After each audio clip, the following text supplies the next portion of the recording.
Seja bem-vindo, seja bem-vinda. Eu sou Felipe Nascimento, este é o Morning News. Aqui você fica por dentro de todas as notícias que vão movimentar o Brasil e o mundo. Muita informação, muita análise para você ficar bem informado nesta sexta-feira. Hoje é dia 12 de agosto. A gente começa essa edição falando sobre o corte de 22 centavos no preço do diesel anunciado pela Petrobras. A redução de 4% já passa a valer a partir de hoje nas refinarias. Agora, o preço do diesel passa a ser de R$ 5,19. O novo corte veio uma semana depois da estatal ter anunciado a primeira redução em 17 meses. A mudança no preço foi possível graças à queda do dólar em relação ao real e também pelas recentes baixas no valor do barril do petróleo no mercado internacional. Desde junho, quando o novo presidente da Petrobras, Caio Paes de Andrade, assumiu, a estatal fez 2 cortes nos preços da gasolina e outros 2 nos preços do óleo diesel. Além disso, reduziu também os reajustes mensais nos preços de venda do querosene de aviação, da gasolina de aviação e também no preço do asfalto. Nos cálculos da Associação Brasileira dos Combustíveis, o preço do diesel segue 60 centavos ainda acima do preço praticado no mercado internacional. Isso representa mais ou menos 13% de diferença para cima.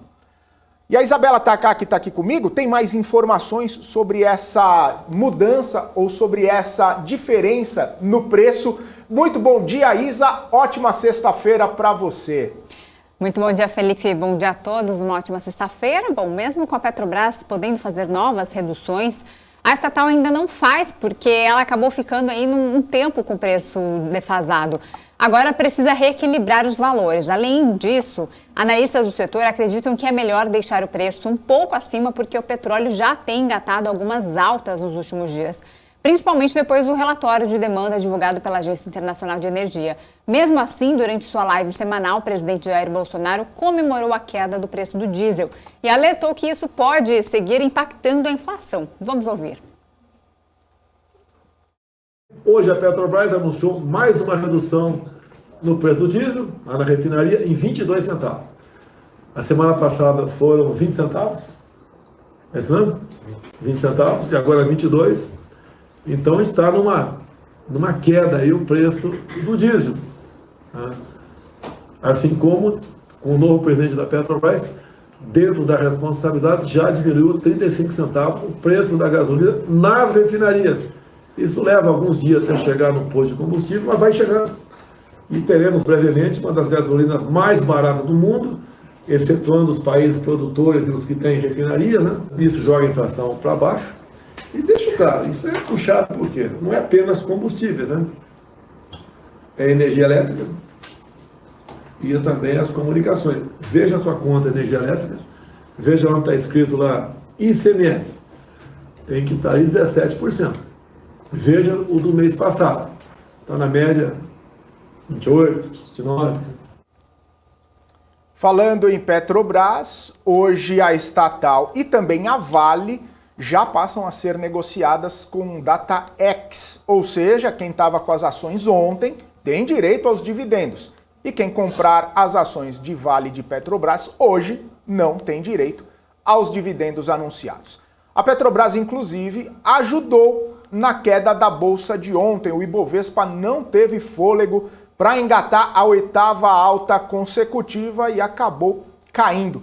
Vamos dar uma olhadinha aqui no gráfico do Ibovespa nesta quinta-feira, depois de 7 pregões consecutivos de alta.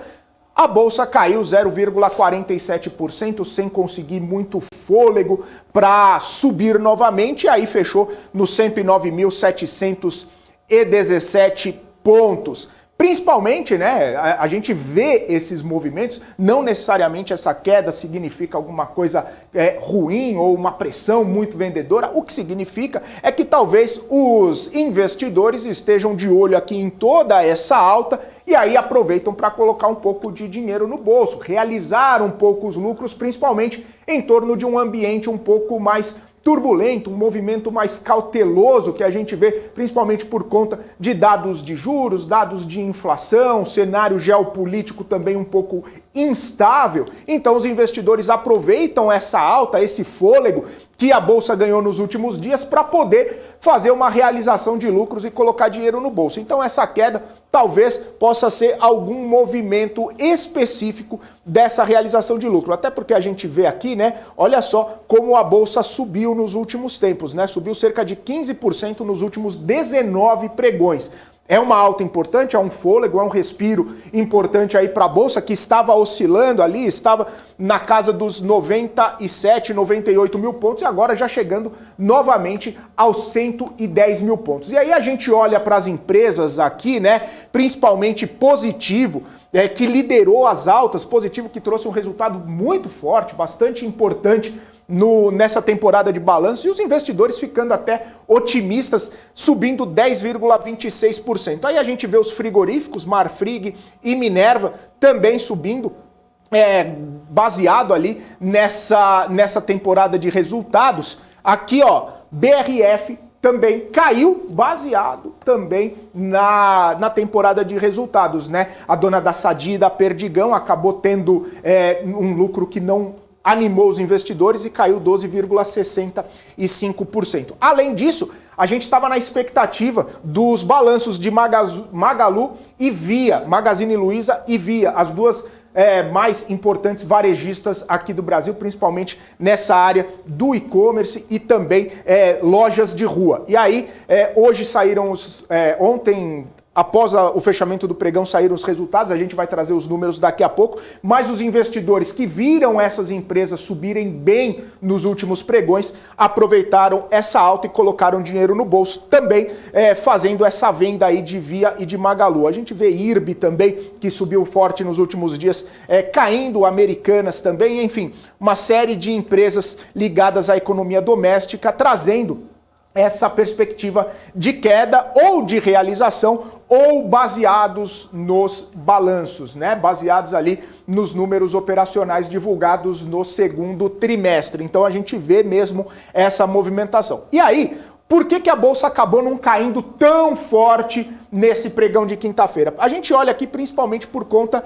de Vale, né? A Vale que subiu 3,48%, numa perspectiva de demanda maior do minério de ferro lá na China, né, recomposição de estoque, a China voltando a comprar, o minério de ferro subindo no mercado internacional, pelo menos nessa quinta-feira, e aí a Vale subiu 3,48%, também, obviamente, baseado na Datacom, daqueles dividendos de R$ 3,57 anunciados pela empresa. Hoje já é DataX, mas ontem foi a Datacom, investidores ainda percebendo que a Vale estava descontada, buscando as ações da empresa para poder ter direito a esses dividendos. E aí, seguindo essa lógica também, a gente vê Companhia Siderúrgica Nacional, Usiminas, entre outras empresas, Gerdau também, baseados nessa elevação do minério de ferro. Aí o Bradesco subiu também, né? A gente vê as ações bancárias subindo, principalmente Banco do Brasil, depois de soltar um resultado extremamente forte, Banco do Brasil subiu 4,43, 7,8 bilhões de reais de lucro no segundo trimestre, superando inclusive os pares privados em geração de lucro, o Banco do Brasil. E aí, por que a Bolsa também não subiu mais, né? Enquanto a Vale não deixou a Bolsa cair mais, foi a Petrobras que não deixou a Bolsa subir mais. A Petrobras com uma realização de lucros aqui, né? Os investidores colocando dinheiro no bolso, depois das ações de Petrobras terem subido muito forte nos últimos dias, principalmente baseado ali naquela distribuição recorde de dividendos, R$ 6,73. Então, com a queda de mais de 1% aqui nas ações de Petrobras, isso acabou dando uma segurada no Ibovespa, contribuindo com essa queda do Ibovespa, principalmente aí pelo fato de também ser Datacom ontem, né? Então os investidores que pegaram lá no comecinho, viram a empresa subir bastante e não querem ficar com a empresa no seu portfólio, venderam, colocaram o dinheiro no bolso e aí agora a gente vai ver como que vai ficar ações de Petrobras e ação de Vale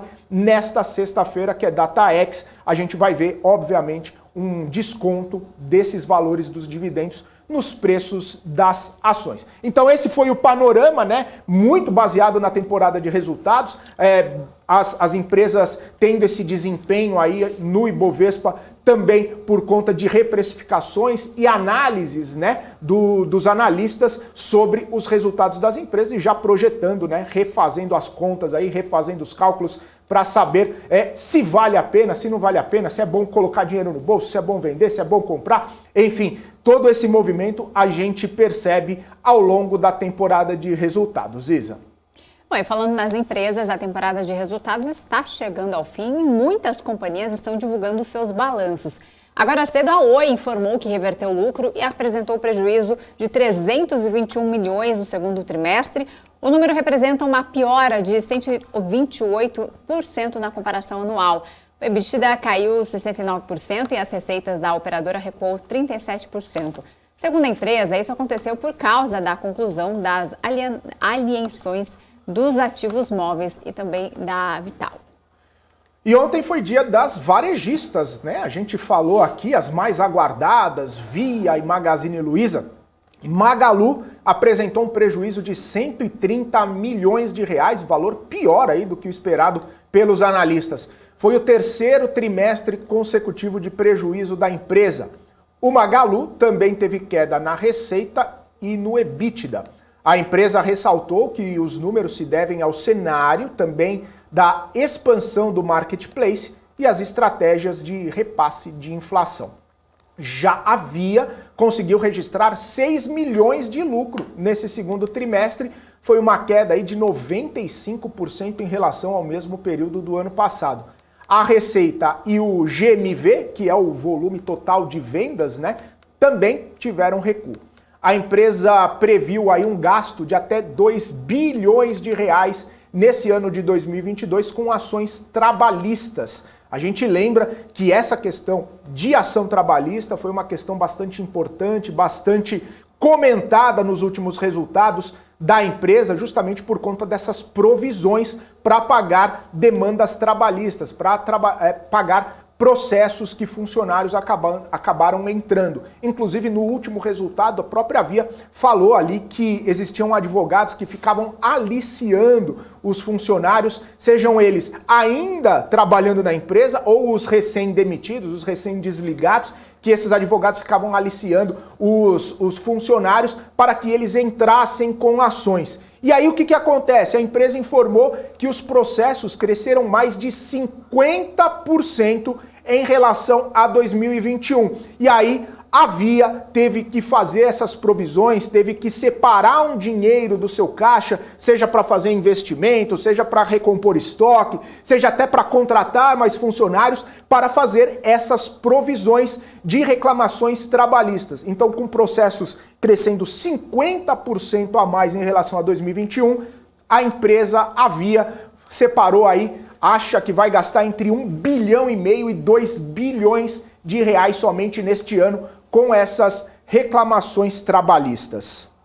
Bom, para quem gosta de dividendos, algumas empresas que reportaram seus resultados já divulgaram pagamento para os acionistas. A Marfrig viu seu lucro mais do que dobrar no segundo trimestre, chegando a 4,2 bilhões de reais e vai pagar 500 milhões em dividendos. Vão ser cerca de 75 centavos por ação.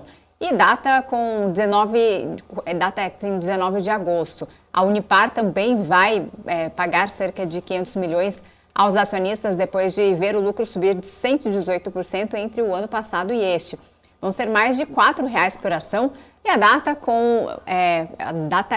é no dia 16 de agosto. A cobertura completa dessas temporadas ali de resultados você pode conferir no nosso portal bmcnews.com.br.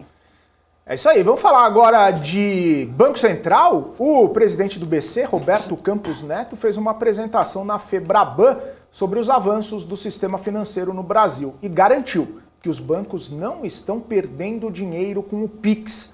O comentário contraria as projeções do ministro da Casa Civil, Ciro Nogueira, que disse que os bancos estão perdendo mais de 30 bilhões de reais em tarifas e, por isso, estariam contrários ao presidente Jair Bolsonaro. Vamos ouvir então Roberto Campos Neto. Eu quero já dizer que não é verdade que os bancos perdem dinheiro com Pix, inclusive a gente deve em algum momento soltar algum tipo de estudo mostrando isso. Você tem uma perda de receita em transferência, mas por outro lado, novas contas são abertas, novos modelos de negócio são gerados, você retira dinheiro de circulação, que é um custo enorme para o banco, você aumenta a transação, então o transacional aumenta. Então assim, é importante entender que na nossa visão nunca é sobre quem está perdendo, quem está ganhando. O objetivo não é tirar dinheiro de ninguém. O objetivo é que os bancos sejam talvez um pedaço menor de uma torta muito maior. E é isso que a gente está vendo acontecer no sistema financeiro. Bom, agora vamos aos destaques internacionais. O Produto Interno Bruto do Reino Unido contraiu 0,1% no segundo trimestre, após um aumento de 0,8% no trimestre anterior, como resultado da desaceleração das atividades médicas ligadas ao coronavírus, segundo informou o britânico Escritório de Estatísticas Nacionais. Só no mês de junho, a atividade contraiu 0,6% após um crescimento de 0,4% em maio, graças ao impacto das comemorações do jubileu da Rainha Elizabeth II. A atividade econômica diminuiu devido à desaceleração dos serviços, principalmente médicos e sociais ligados ao coronavírus, uma vez que a campanha de combate à Covid-19 empregou milhares de pessoas. Essa retirada foi parcialmente compensada por uma recuperação nos serviços de turismo e restaurante, especialmente graças ao levantamento das restrições sanitárias. Pois é, e várias empresas estatais chinesas, incluindo a China Life Insurance e Aluminium Corporation of China, anunciaram planos de sair voluntariamente do mercado de ações dos Estados Unidos. As empresas, que também incluem as gigantes petrolíferas Sinopec e PetroChina, disseram em declaração que solicitariam a retirada das suas ações depositárias americanas, as chamadas ADRs, da Bolsa de Valores lá de Nova York. A China e os Estados Unidos estão em negociações para resolver uma longa disputa de auditoria que ameaça ver empresas chinesas expulsas das bolsas americanas. Isso se elas não cumprirem regras de auditoria dos Estados Unidos. Então, mais um passo aí em relação a essa tensão entre China e Estados Unidos, mais um capítulo dessa novela, agora as estatais chinesas podendo sair completamente da Bolsa dos Estados Unidos. E o que isso quer dizer? Quer dizer que pelo menos os investidores dessas empresas não vão ter mais o ambiente de negociação dos Estados Unidos para fazer essas negociações. Geralmente, as empresas fazem essa listagem de ADR nos Estados Unidos para poder ter um pouco mais de liquidez nos seus papéis e até mesmo para que os investidores não precisem fazer negócios no ambiente local. Então a gente vê empresas da China listando ADRs nos Estados Unidos, empresas brasileiras, a gente tem Petrobras, a gente tem Vale, a gente tem outras empresas brasileiras fazendo listagem de ADR nos Estados Unidos para os investidores estrangeiros poderem fazer suas negociações. A gente vê empresas argentinas fazendo listagem de suas ADRs nos Estados Unidos, porque os Estados Unidos é o grande hub ali de investimentos, um mercado mais maduro, um mercado maior, com mais investidores, com mais procura, e isso traz mais liquidez para os papéis. Agora, se as empresas chinesas saírem dos Estados Unidos, é mais um capítulo aí nessa tensão, é mais uma questão a ser equacionada entre os países, e a gente espera que acabe não tendo tantos desdobramentos ruins, seja para as empresas, seja para o mercado. Mas exatamente o que acontece? Essa saída, essa possível saída das empresas chinesas da Bolsa dos Estados Unidos, isso já acaba refletindo principalmente nas negociações, muitos investidores já fazendo vendas dessas empresas e isso derrubando alguns índices, derrubando o preço das ações no mercado americano. A emissora estatal chinesa CCTV transmitiu nesta sexta-feira imagens de exercícios de tiro ao alvo, aliás, exercícios de tiro ao vivo realizados recentemente no sul da China e na província de Xinjiang. A Marinha foi vista disparando armas a bordo de um navio enquanto veículos militares lançavam mísseis de um deserto. Os exercícios duraram mais de cerca de 12 horas, simulando diferentes cenários. A China disse na última quarta-feira que concluiu várias tarefas em torno de Taiwan, mas vai continuar patrulhando regularmente, sinalizando o fim dos jogos de dias de guerra, mantendo pressão na ilha autogovernada de Taiwan. E o representante chinês na Organização das Nações Unidas, Zhang Jun, alertou o Conselho de Segurança da ONU de que um acidente na central nuclear de Zaporizhia pode ser mais grave do que o acontecido em Fukushima em 2011. Segundo o comunicado da missão chinesa na ONU, Zhang lembrou que Zaporizhia, no leste da Ucrânia, é a maior central nuclear da Europa e disse que não quer que o mesmo se repita. Em reunião de emergência do Conselho de Segurança, convocada pela Rússia, o representante chinês apelou a russos e ucranianos que exerçam uma contenção, atuem com prudência e evitem tomar medidas que comprometam a segurança nuclear. O diplomata chinês manifestou apoio à Agência Internacional de Energia Atômica para desempenhar papel ativo na promoção de questões de segurança e proteção nuclear. Zhang Jun também pediu à Rússia e à Ucrânia que removam os obstáculos à visita de uma equipe de especialistas da Agência Internacional de Energia Atômica à usina de Zaporizhia. Nessa mesma reunião, o diretor-geral dessa Agência Internacional de Energia Atômica, Rafael Grossi, disse que análises preliminares indicam não haver ameaça imediata à segurança nuclear depois dos ataques a Zaporizhia, mas alertou que a situação é grave e pode mudar rapidamente. São 8 horas e 53 minutos, nós estamos ao vivo aqui no Morning News e você que está acompanhando a gente aqui no nosso canal do YouTube, também no portal bmcnews.com.br e no Profit da Nelógica, você já segue a gente em todos os nossos canais de comunicação? Então eu te convido a entrar na nossa lista de transmissão do Telegram. Muita notícia, muita informação em tempo real para você ficar bem informado com tudo que acontece no mercado financeiro. Mais de 4.000 pessoas já recebem as notícias direto no celular ou também no computador. Então se junte a elas e receba as notícias exclusivas da BMC News. A gente colocou aqui um QR Code na tela para você apontar a câmera do seu celular para ele e se inscrever no nosso Telegram. Claro, se você quiser, abra também o Telegram, procure BMC News e aí vai lá e faça a sua inscrição. É de graça. Bom, daqui a pouquinho a gente vai bater um papo sobre todos os dados que saíram lá no Reino Unido, Europa, cenário internacional, com o economista e cofundador da EducPay, Vandic Silveira. É logo depois do nosso intervalo comercial. Fique aqui com a gente.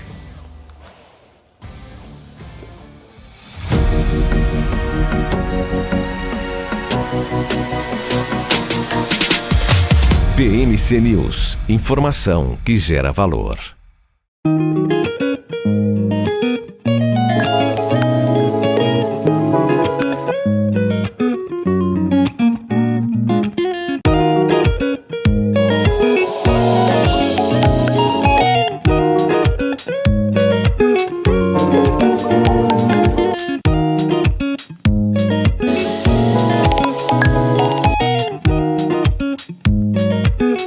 Olá, eu sou a Lede Lara e a partir de segunda-feira estarei com vocês aqui na BMC News, no Primeira Hora do Agro, trazendo informações sobre o mercado das commodities de uma maneira que você nunca viu. Ou seja, você é um produtor rural buscando informações sobre tendências de mercado ou um investidor buscando informações de como se posicionar nas commodities, eu aguardo vocês de segunda a sexta-feira, às 8 horas da manhã, aqui na BMC News. BMC News, informação que gera valor.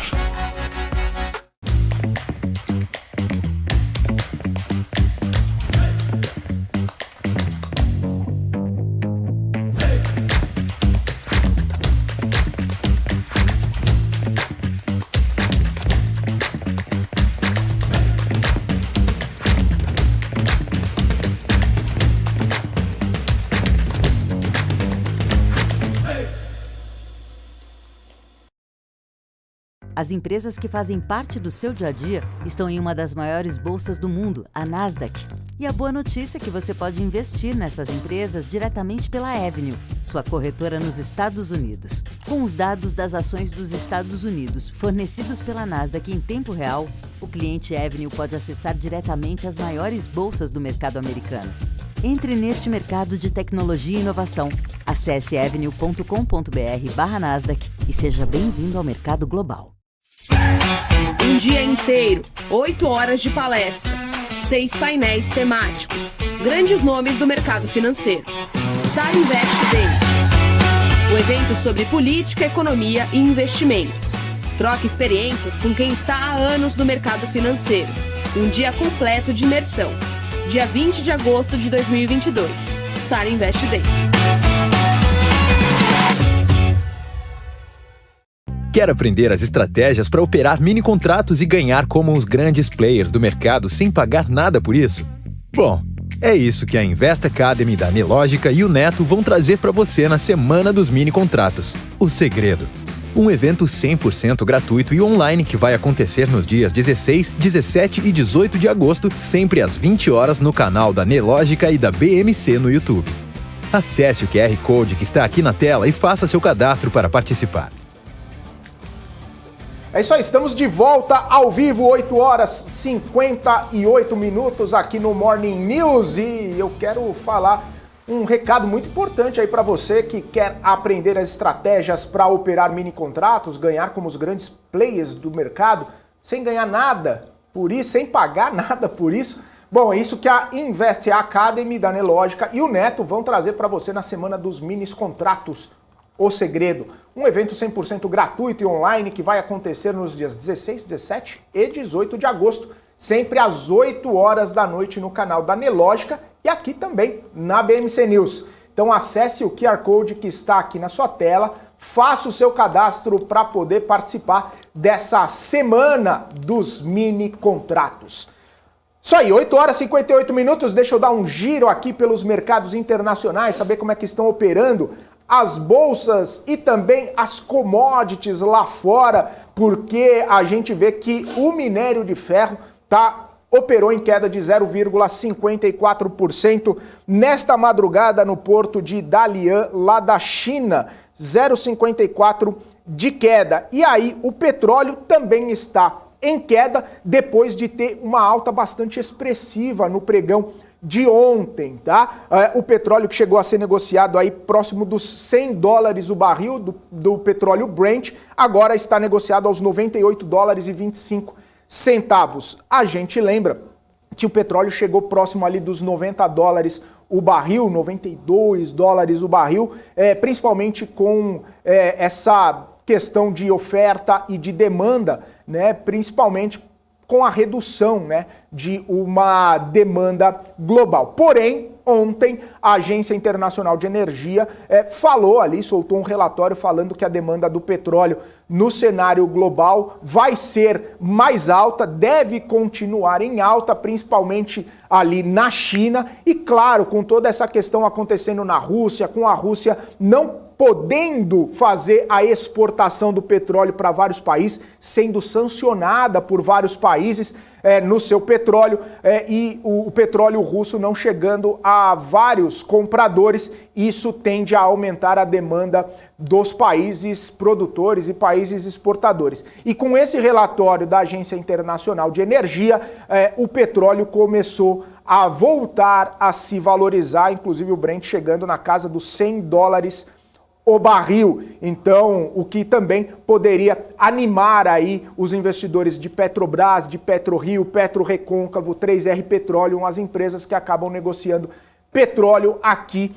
no Brasil. Petrobras, obviamente, mais extração ali dos campos mais profundos, do pré-sal, e as chamadas juniors ali fazendo uma exploração dos campos mais maduros, dos campos, inclusive, que a Petrobras está se desfazendo, fazendo a venda ali de alguns campos. Então, essa movimentação do petróleo, a gente vê que ainda, né, está muito incerto. Muitas pessoas falando que provavelmente o petróleo, com toda essa questão de eletrificação, com toda essa questão de ESG, de redução de demanda, o petróleo tende a cair, mas ainda o petróleo está sendo bastante utilizado também pelo fato do óleo diesel estar sendo bastante utilizado lá na Europa, o óleo diesel que acaba sendo muito utilizado ali para aquecimento, né, de casas, aquecimento de indústria também, né, toda essa situação, principalmente pelo fato geopolítico ali da Rússia ter diminuído o fluxo de gás, a Rússia também estar sancionada,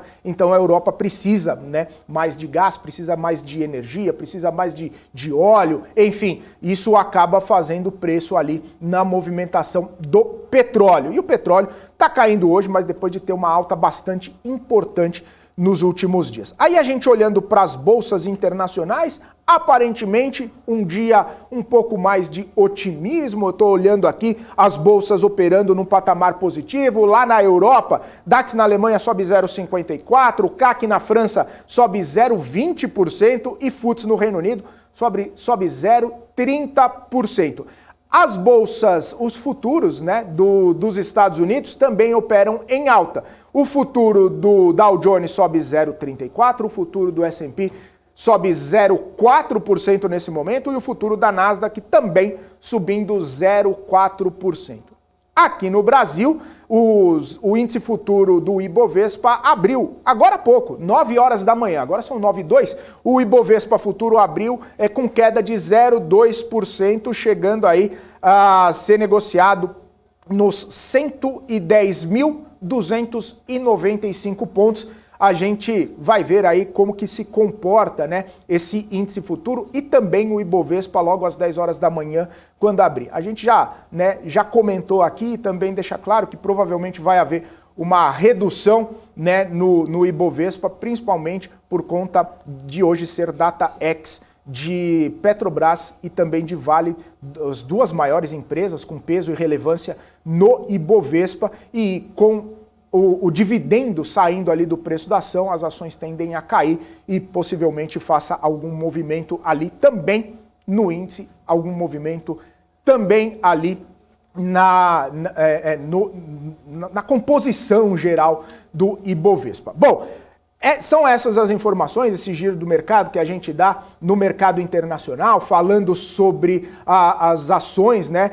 Mesmo com essa situação acontecendo também do PIB do Reino Unido, que recuou ligeiramente 0,1% ali, no trimestre, as bolsas seguem ali em alta, né? Seguem nesse tom um pouco mais otimista. Mesmo também com a questão que aconteceu, né, das estatais chinesas podendo ali deixar de serem listadas nos Estados Unidos, nas bolsas americanas. Então, seguimos aqui de olho em tudo que está acontecendo no mercado, seguimos aqui de olho em tudo o que está rolando. E só para a gente finalizar aqui, eu quero trazer também a movimentação do dólar, tá? O dólar que nesse momento cai 0,09% aos R$ 5,15. Basicamente ali, sem muita variação, né, que o fechamento do dia anterior foi R$ 5,15 também, então não tem muita variação agora às 9 horas e 5 minutos. O dólar que chegou ali próximo da casa dos R$ 5, né, R$ 5,09, R$ 5,08 nesta semana, principalmente com a percepção ali de deflação aqui no Brasil, fim do ciclo de juro com a ata do Copom, também depois veio a inflação lá nos Estados Unidos, aí mostrou que o Fed poderia fazer mais elevação de juros, aí o dólar deu uma subida, enfim, todos os indicadores que saíram nessa semana contribuíram para essas oscilações, para essas movimentações, seja no dólar ou seja também no Ibovespa. É isso, e agora a gente vai com a Isabela Takaki, que ela tem mais informações, tem mais notícias aqui pra gente. Diga lá, Isa. Voltando a falar de resultados, a Light divulgou seu resultado ali com um prejuízo de 80 milhões de reais no segundo trimestre, revertendo o lucro ali de 3,2 bilhões de reais no mesmo período do ano passado. O resultado também teve um recuo ali, já na comparação com o trimestre imediatamente anterior, quando houve um prejuízo de 106 milhões de reais, um recuo então de 24,5%. O resultado financeiro foi negativo em 608 milhões de reais no período, 177% maior do que o montante também no vermelho ali de 220 milhões registrados no segundo trimestre de 2021. O EBITDA ajustado entre abril e junho somou 613 milhões de reais, uma alta de 59%, ante os 386 milhões registrados no segundo trimestre do ano passado. A receita operacional líquida da companhia também cresceu para 3,1 bilhões de reais no intervalo, uma alta de 2,7% na comparação com um ano antes. Então, o Light tem prejuízo de 80 milhões de reais no segundo trimestre, ali falando nessa temporada de balanço. Mas um resultado também que saiu é da JHSF. A JHSF registrou lucro líquido de 220 milhões de reais entre abril e junho, um recuo de 31,1% ante o mesmo período de 2021. O EBITDA da rede de luxo somou 283 milhões de reais. No intervalo, recuo de 32,8% na mesma base de comparação. Já o EBITDA ajustado foi de 267 milhões de reais, uma baixa de quase 40%. E a receita líquida do segundo trimestre totalizou 514 milhões de reais, uma queda de 22% na comparação com 662 milhões de reais um ano antes. Agora a gente tem mais uma atualização de notícias internacionais, falando sobre a questão lá da China, né? Porque o Ministério das Relações Exteriores chinês disse hoje que impôs sanções à vice-ministra de Transporte e Comunicações da Lituânia, Agnė Vainkevičiūtė, por visitar Taiwan. Ela também, assim como a presidente da Câmara dos Estados Unidos, Nancy Pelosi, também fez uma visita à ilha que se considera independente, mas a China considera que a ilha faz parte do território chinês. Ele diz também, esse ministro das Relações Exteriores da China, que suspenderia o envolvimento com o Ministério e a cooperação em transporte com a Lituânia, um país que é membro da União Europeia. A China reivindica a autogovernada Taiwan como seu território e é contra os políticos estrangeiros que visitam a ilha. Taiwan rejeita a alegação da China, vive essa eterna briga e então, mais uma retaliação contra mais uma autoridade agora da União Europeia ali, que faz essa visita à ilha de Taiwan. Ô Isa, só para complementar também essa questão de China e Taiwan, tem uma informação de agora cedo que segue bastante tensão lá no Estreito de Taiwan, que é aquela faixa de mar entre a ilha de Taiwan e a China, né, o continente ali. Que acontece? 10 aviões da China cruzaram a linha mediana do Estreito de Taiwan nesta sexta-feira, tá? Essa informação foi dada agora há pouco pelo Ministério da Defesa de Taiwan. Ou seja, a China diz que já tinha feito os exercícios militares, já tinha encerrado esses exercícios militares, porém, 10 aviões cruzaram essa linha, 10 aviões chineses ultrapassaram essa linha imaginária no estreito ali de Taiwan e sobrevoaram a área de Taiwan. Então a gente fica nessa apreensão aí para saber exatamente quais vão ser os desdobramentos e as consequências dessa situação, mas o que a gente sabe é que o Ministério da Defesa de Taiwan anunciou que 10 aviões chineses ultrapassaram essa linha imaginária, a linha mediana do Estreito de Taiwan. Com certeza traremos mais desdobramentos dessa situação durante aqui a nossa programação. Bom, agora são 9h10, você está acompanhando a BMC News aqui direto no nosso canal do YouTube, também no portal e no Profit da Nelogica. Você já segue a gente em todos os nossos canais de comunicação? Então eu te convido a entrar na nossa lista de transmissão do Telegram. Muita informação, muita notícia em tempo real para você ficar bem informado com tudo o que acontece no mercado financeiro. Mais de 4.000 pessoas já recebem as notícias direto no Telegram, no celular ou no computador. Então se junte a elas e receba também as notícias exclusivas da BMC News. Aponte a câmera do seu celular para o QR Code que está na sua tela agora e se inscreva no nosso Telegram. Ou vai lá no aplicativo, digita BMC News e faça a sua inscrição. É de graça. É isso aí, a gente vai para um rápido intervalo e volta daqui a pouquinho. Fique com a gente.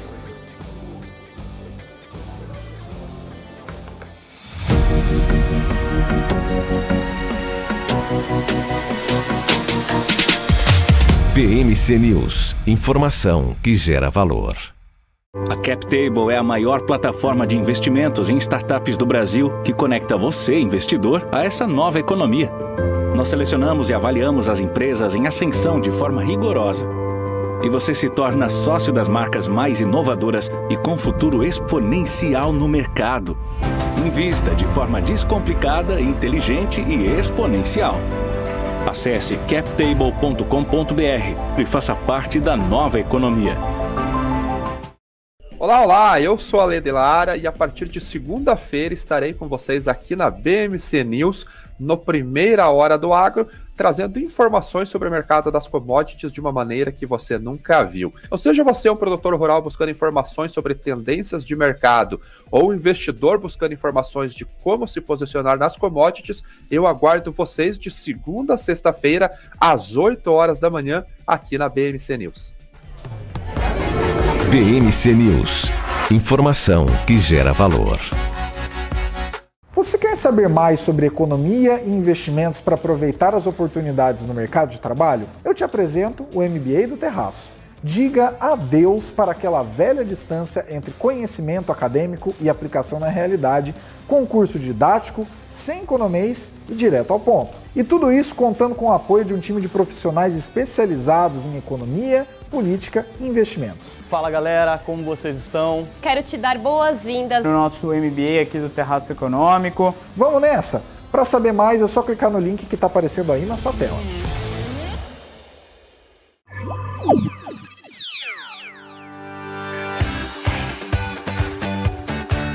Aqui você pode negociar índices como DAX, Nasdaq e S&P 500 e commodities como soja, cobre, petróleo e café.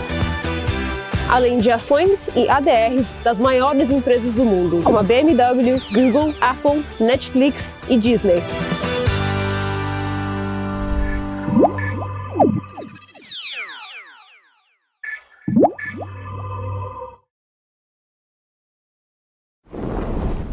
Notou a inflação explodindo recentemente? Preço da gasolina? O seu dinheiro está desaparecendo? Rentabilize suas criptomoedas com a Bybit Ganhos.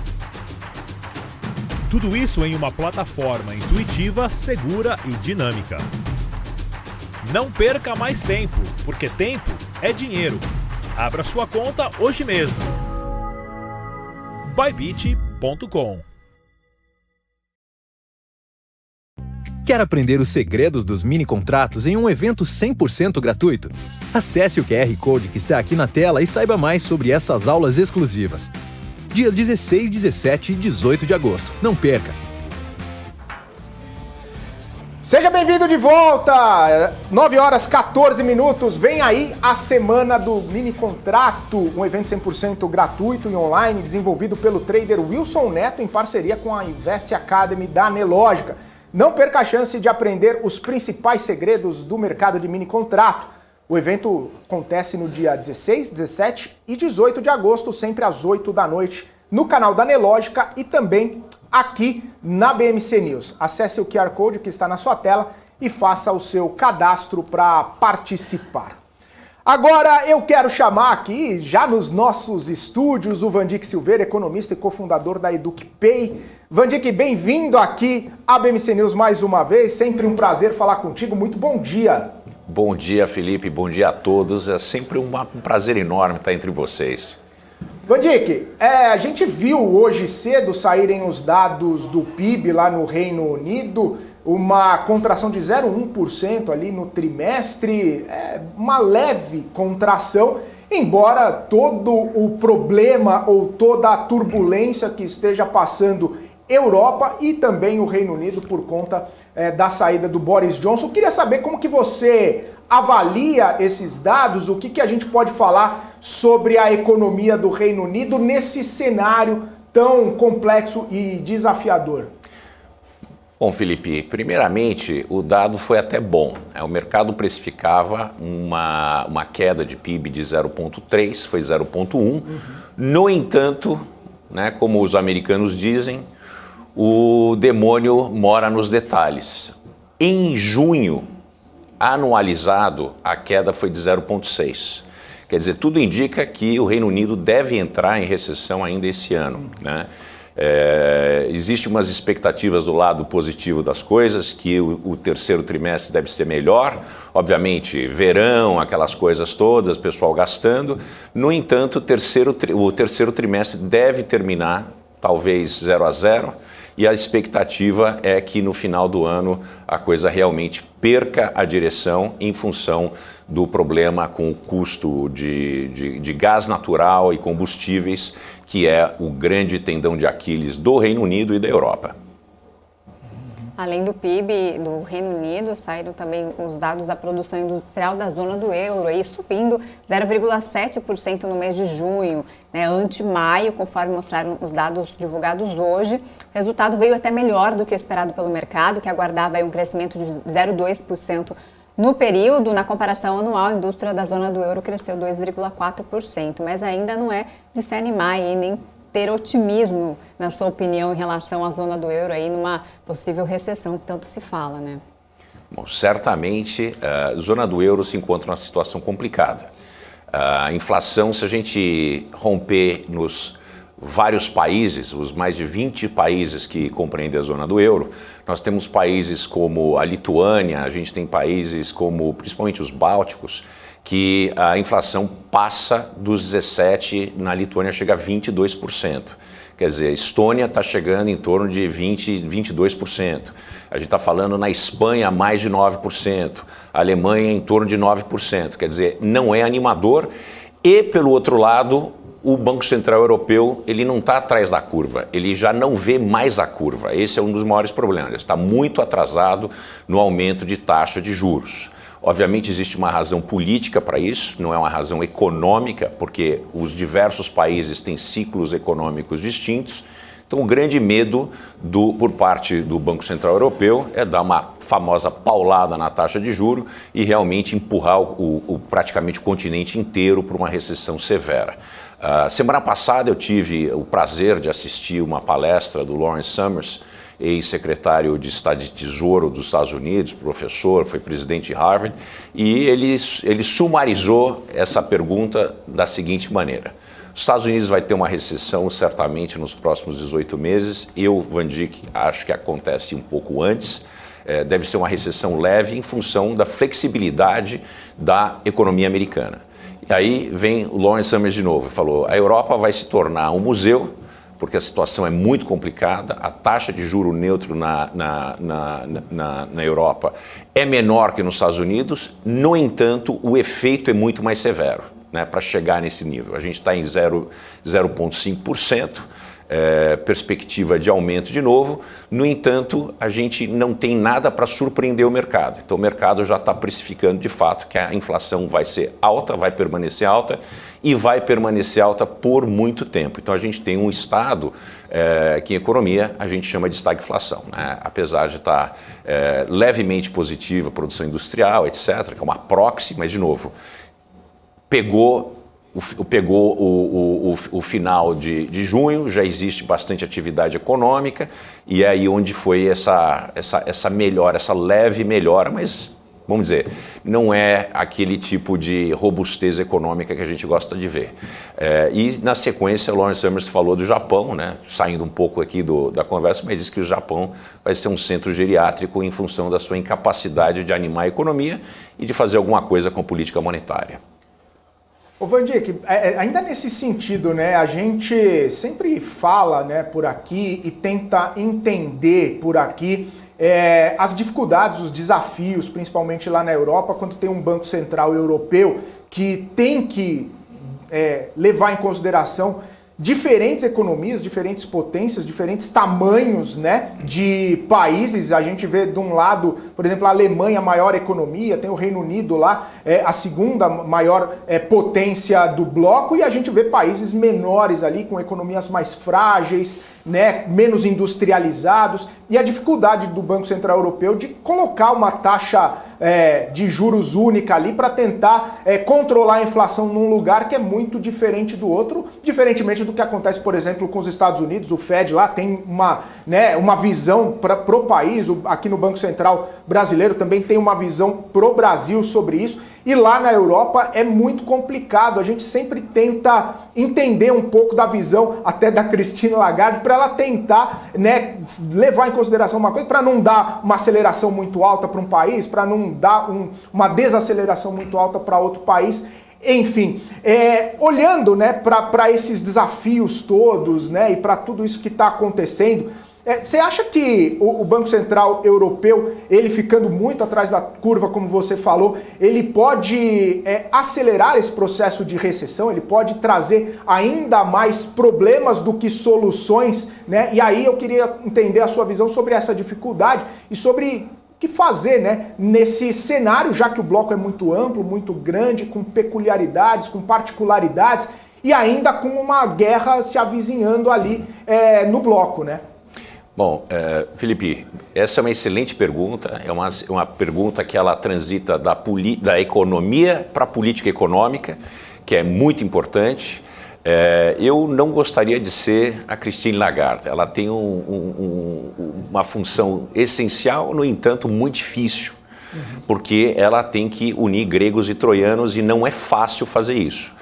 Essencialmente, né, se a gente pensar em termos de teoria econômica, existe o que a gente chama de OCA, Optimal Currency Area, né? Seria a área de moeda ótima, né? Foi criado pelo Robert Mundell e pelo meu ex-professor Thomas Willett, né? O Mundell ganhou, inclusive, o Prêmio Nobel por isso. E quer dizer o seguinte, é uma área onde uma economia política em que você tem uma região onde faria sentido o uso de uma moeda comum em função dos ciclos econômicos. Eu estou simplificando para não entrar em teoria aqui, mas essencialmente o que acontece na Europa é que o euro faz sentido para a Alemanha, para a França e para a Benelux. Essencialmente esses são os países que formariam o OCA, né, o Optimal Currency Area, né? Porque eles têm ciclos muito parecidos, eles são complementares, uma série de coisas. Os outros países entram no ramo da economia política, né? Vamos trazer para dentro de um ambiente monetário, tá, países mais fracos, né, como a Itália ou a Espanha, que tem vamos dizer assim, uma predileção por gastar mais do que eles realmente deveriam, né? Esses ritmos crônicos de endividamento que são famosos, Grécia, por exemplo, Lituânia, por exemplo, são países que não fariam sentido. Então, quando a gente pensa do ponto de vista do Banco Central Europeu, em termos de política econômica, que é onde a coisa acontece, né, onde o pneu se encontra com o asfalto, o ECB, o European Central Bank, deveria focar essencialmente nessas economias que são o core do euro. Alemanha, França e Benelux, Bélgica, Luxemburgo e Holanda. É aí onde está o grande problema. Essas são as economias que deveriam ser animadas ou contraídas em função de aquecimento extremo. A gente vê esse aquecimento extremo, ainda que no meio de uma situação onde as economias não estão tão animadas, não estão crescendo, que é o famoso estagflação, que isso é um dos problemas que está afetando o mundo inteiro, inclusive até o Brasil. Mas, trocando em miúdos, em política econômica de Banco Central, o foco deveria estar nessas economias core do centro e depois a gente lida com os problemas que vão acontecer lateralmente para as economias mais fracas. No entanto, os europeus eles têm uma visão menos hawkish, né, menos gaviônica do que os americanos quando eles lidam com política econômica. Infelizmente, a Alemanha tem perdido a briga. A Alemanha é o país que mais tem receio e sempre foi o esteio do Banco Central Europeu e do euro.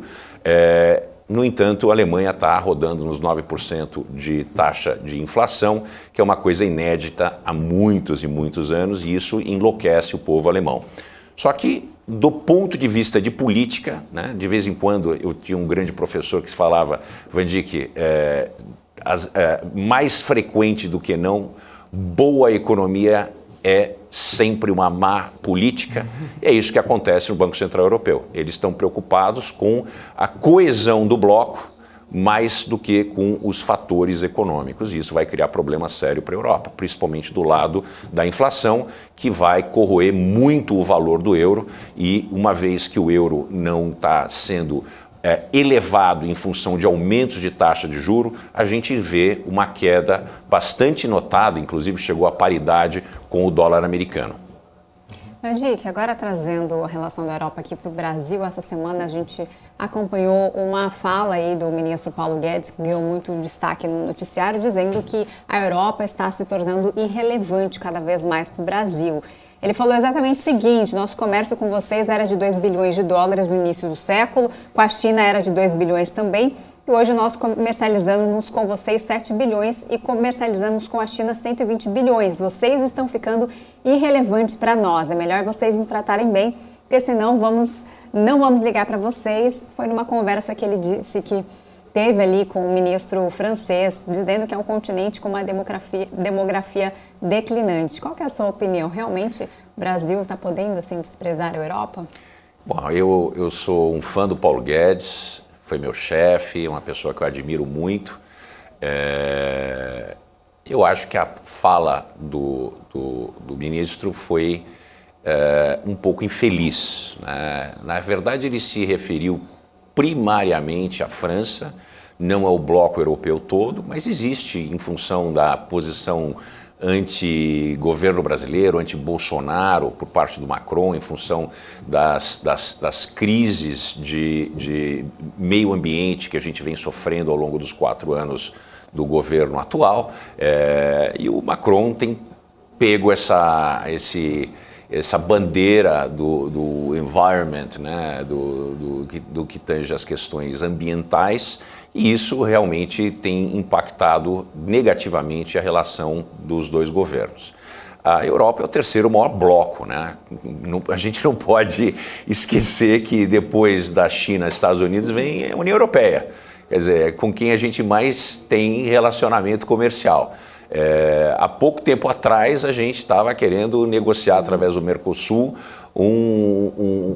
acordo de livre comércio. Um pacto de livre comércio entre o Mercosul e a União Europeia, né?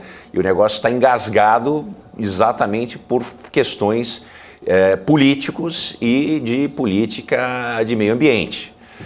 Um dos artífices dessa paralisação, dessa negociação, é o próprio Macron. Outro ponto importante é a entrada do Brasil, que é muito cara, na OCDE, que é muito cara ao ministro Paulo Guedes e também ao presidente, né? O clube dos ricos, os países que deram certo. Seria uma maneira de mostrar que o Brasil, né, tá junto com todo mundo que decide o futuro do mundo. A economia é importante, é a 12ª economia do mundo, de vez em quando é a 10ª, de vez em quando é... Mas o que importa é o seguinte: parece que em função dessa situação com relação ao meio ambiente, principalmente a Amazônia, o Macron vem se posicionando de uma maneira mais contundente, e o Paulo Guedes tomou as dores do presidente da República, inclusive, acho que 2 anos atrás, fez uma outra fala bastante infeliz com relação à esposa do Macron. Então, essa é uma briga que acontece a certo ponto. Agora, desprezar a Europa só se a gente enlouqueceu. Não dá para desprezar a Europa, é o terceiro maior bloco que tem relação comercial com o Brasil, e a gente é muito dependente deles. Ô Van Dijk, ainda falando um pouquinho sobre essa questão do meio ambiente que você citou aí, e essas disputas, né, que acabam acontecendo, ou pelo menos esses entraves aí de conversas que acontecem com o Brasil e também com a Europa. A Europa, ela começou, né, a fazer aquela transição energética, a olhar para o ESG, reduzir, né, gás, reduzir petróleo, eletrificação e tudo mais. Só que com essa questão, né, da guerra na Rússia e Ucrânia, isso meio que ficou de lado, praticamente abandonado, porque a Europa está queimando mais carvão do que queimou praticamente nos últimos anos, só nesses últimos meses, né? Como é que fica essa agenda agora, né? Como é que fica essa agenda ESG, essa redução de uso de combustíveis fósseis, até mesmo questão do petróleo? Como que fica isso neste momento, né? Como vai dar para continuar com essa agenda, com esse discurso mais pró-meio ambiente? Vai dar para continuar com esse discurso mais ESG? Você acha que isso é possível? Ou o mundo está mostrando que a gente ainda vai ficar bastante dependente dessas energias? Felipe, essa é uma excelente pergunta. Eu sempre fui uma pessoa que acreditei no equilíbrio entre as coisas, e a agenda ESG é algo que veio para ficar, porque o povo, a população da maioria dos países avançados, a gente precisa dizer isso, quer alguma reação por parte de governos e empresas. No entanto, de novo, o demônio mora nos detalhes, né? O mundo também tem que entender que o pragmatismo é o que fez a gente tomar decisões que fizeram a gente sair da savana africana como hominídeos e passar a ocupar o mundo e ser a espécie de maior sucesso entre todas as espécies. Então a gente tem que entender que pragmatismo é fundamental, e no momento onde a gente fala de preços exorbitantes dos hidrocarbonos, né, tanto gás liquefeito, o próprio derivado direto, gasolina, diesel e o Brent e WTI. Quer dizer, a realidade é que o mundo é dependente de hidrocarbonos. Não tem como sair disso. A gente tomou uma decisão, eu digo a gente, mas é uma agenda principalmente dominada nos países do norte da Europa, principalmente a Alemanha, os nórdicos, que tomaram uma decisão maluca, né, alguns anos atrás, em resposta ao acidente nuclear de Fukushima, e que cortaram a produção e zeraram a produção, principalmente na Alemanha, de energia nuclear, né? O que a gente sabe é que a única energia limpa de fato, renovável, barata, com a tecnologia que a gente domina, é a energia nuclear. E essa agenda da nuclear foi praticamente transformada numa agenda politizada, e que fez com que governos europeus, principalmente a Alemanha, mas, por exemplo, a Áustria, importa da Rússia 95%, 94% de todo o gás que ela usa para aquecer as casas, principalmente no inverno. Tem outros lugares na Europa que também tem isso, países como a Estônia, países como a Lituânia, a Látvia, é praticamente 100%. Né? Então nós temos uma troca de tiranos, né? A gente trocou o tirano nuclear, que era o malvado, era a sombra do mal, e optamos por ter um tirano como o Vladimir Putin, que a gente sempre soube que não era uma pessoa confiável em suas decisões, né? A gente saiu de uma dominância de tiranos no Oriente Médio para fazer uma escolha que na cabeça de alguns governantes menos radicais seria um tirano menos radical como o Vladimir Putin, que não é a verdade. Então a gente ficou à mercê disso e tomamos decisões muito erradas com relação à política energética, principalmente na Europa. Não acredito que a agenda ESG vai acabar, mas eu acredito que ela vai se transformar em muito mais pragmática e menos romântica. Hoje é bastante romântica, principalmente na parte que tange ao environment, o E do ESG, que é a parte do meio ambiente. Acho que a gente precisa entender o que pode ser feito e quanto tempo pode ser feito. Essa história de carbono zero até 2030 é balela, não vai acontecer. É muito agressivo, né, Vandir? Que não tem como. Tá certo, então. Obrigado mais uma vez por estar aqui com a gente. Obrigado mais uma vez por estar aqui, inclusive, nos nossos estúdios. Sempre muito bom esse papo. Até uma próxima, Vandir. Um abraço. Muito obrigado a todos. Obrigada, Vandir. É isso aí, falamos com o Vandic Silveira, ele que é economista e também cofundador da EducPay. E agora são 9h35, você está acompanhando a gente aqui ao vivo, nosso Morning News, os principais destaques, as principais notícias que você precisa saber para ficar muito bem informado ao longo do dia e fazer ótimos negócios. Agora nós vamos direto para Brasília conversar com a Kelly Ecali, porque entidade pede inconstitucionalidade da PEC que criou os benefícios em período eleitoral e o ministro do STF, André Mendonça, deu um prazo de 10 dias para que o Congresso se manifeste. Kelly Ecali, quais são as informações de todo esse processo aí que ainda está dando o que falar, PEC dos benefícios? Muito bom dia para você. Oi, Felipe, bom dia a todo mundo que está acompanhando a gente aqui no Morning. Até que se chegue a uma decisão final, viu, Fê, esse assunto ainda vai dar o que falar, tá? Isso porque essa ação direta, né, requerendo aí a inconstitucionalidade de parte dessa emenda constitucional, a 123, que nasceu desse projeto de que você falou, naquela PEC dos benefícios, que acabou ficando conhecida como PEC Kamikaze, PEC do estado de emergência, PEC Kamikaze, porque cria em tese uma bomba fiscal, aí, enfim. Então, tem 2 artigos dessa proposta de emenda constitucional que virou emenda constitucional de fato, que estão sendo questionados pela Associação Brasileira de Imprensa, tá?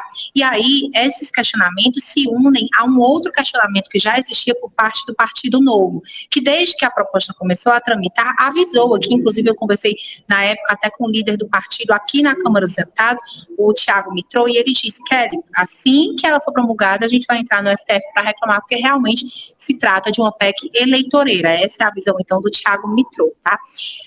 Especificamente sobre essa ação, então, ela chegou ao STF já tem uns dias, mas houve uma movimentação ontem, quando o ministro André Mendonça, que acabou sendo aí relator, ficando prevento em toda e qualquer ação que chegasse com relação a essa PEC que criou o estado de emergência e esses benefícios, né, ele enviou um pedido para que os presidentes aqui da Câmara e do Senado, né, no caso Arthur Lira e Rodrigo Pacheco, respectivamente, eles se manifestassem sobre essa proposta de emenda constitucional. O que é que a ação direta de inconstitucionalidade diz, né? Ela fala de desvio de poder, tá? Desvio de poder legislativo, fala também que a proposta de emenda constitucional feriu o princípio da anualidade eleitoral, princípio este do qual a gente conversou muito aqui na época em que a PEC estava tramitando, tanto aqui na Câmara como no Senado, né? Existe uma vedação eleitoral de que não se pode, a menos de um ano de eleição, criar mecanismos aí que possam ser interpretados como perspectivas eleitoreiras, né? Trazendo e fazendo com que a máquina, que é o Estado, acabe favorecendo de uma forma ou de outra, direta ou indiretamente, quem está no poder para conseguir chegar aí a uma reeleição. Neste caso, a gente está falando do presidente Jair Bolsonaro, que é o presidente, né, da República que está buscando a reeleição, né.